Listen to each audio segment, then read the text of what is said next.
Hello and welcome. এখন দেখব কিভাবে আমরা ডিবিএনএসএফপি ডেটাবেজ ইউজ করে এসএনপি গুলার এমক্যাপ, রেভেল, মেটা এলআর, মেটা আরএনএন এবং বায়োস্টেল এর প্রেডিকশন রেজাল্ট পেতে পারি। প্রথমেই আমাদের ডিবিএনএসএফপি ডেটাবেজে যেতে হবে। ডিবিএনএসএফপি ডেটাবেজের লিঙ্কটা যদি আমাদের জানা থাকে তাহলে সেটা আমরা কপি করে ব্রাউজারে অ্যাড্রেস বারে পেস্ট করতে পারি। ডিবিএনএসএফপি ডেটাবেজের লিঙ্কটা ভিডিও ডেসক্রিপশন বক্সে দেওয়া আছে। এটা হচ্ছে ডিবিএনএসএফপি ডেটাবেজের হোম পেজ। এখান থেকে প্রথমে আমাদের সিলেক্ট করতে হবে একাডেমিক, এরপরে কানেক্ট। এখান থেকে আমাদের HG19 সিলেক্ট করতে হবে, যেহেতু আমাদের জিনোম ভার্সনটা হচ্ছে GSCH37 অথবা HG19। এরপর নিচের থেকে আমাদের সিলেক্ট করতে হবে এমক্যাপ, এটা এখানে আছে। এরপরে রেভেল, এরপরে মেটা আরএনএন, মেটা এলআর এবং এখান থেকে বায়োস্টেল। এরপর আমাদের নিচে যেতে হবে, এখানে আমাদের কনফার্মে ক্লিক করতে হবে। কনফার্ম করার পরে আমরা এখানে এরকম দেখতে পাবো সিলেক্টেড আউটপুট রিসোর্সেস এবং সিলেক্টেড রেঞ্জ।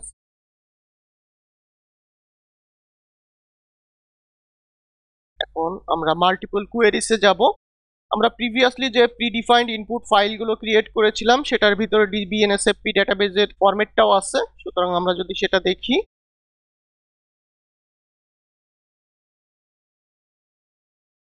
এখানে আমরা দেখতে পাচ্ছি ডিবিএনএসএফপি ডেটাবেজের ফরম্যাটটা। এখান থেকে আমরা এটাকে কপি করব।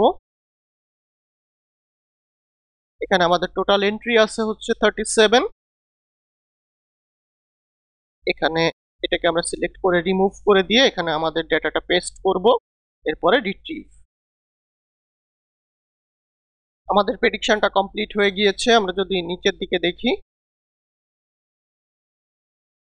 এখানে আমরা ডাউনলোড রেজাল্টস এর লিংকটা দেখতে পাচ্ছি।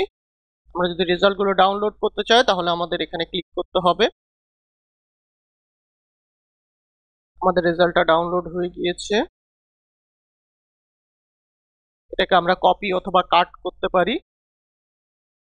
এখন এই রেজাল্টগুলোকে রাখার জন্য আমরা আমাদের ওয়ার্কিং ডিরেক্টরিতে একটা ফোল্ডার ক্রিয়েট করি, সেটা হচ্ছে 22_F4_results। এটাকে আমরা পেস্ট করলাম। এটাকে আমরা একটু রিনেম করে রাখি, সেটা হচ্ছে dbnsfp.txt। এটাকে যদি আমরা এক্সেলে ওপেন করি তাহলে আমরা রেজাল্টটা সুন্দরভাবে দেখতে পাবো।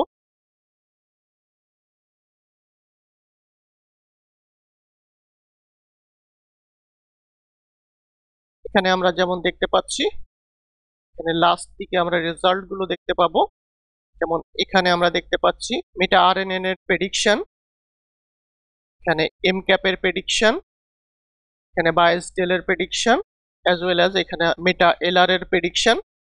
এখন তাহলে দেখলাম কিভাবে আমরা ডিবিএনএসএফপি ডেটাবেজ ইউজ করে এসএনপি গুলার এমক্যাপ, রেভেল, মেটা এলআর, মেটা আরএনএন এবং বায়োস্টেল এর প্রেডিকশন রেজাল্ট পেতে পারি এবং রেজাল্টটা ডাউনলোড করতে পারি।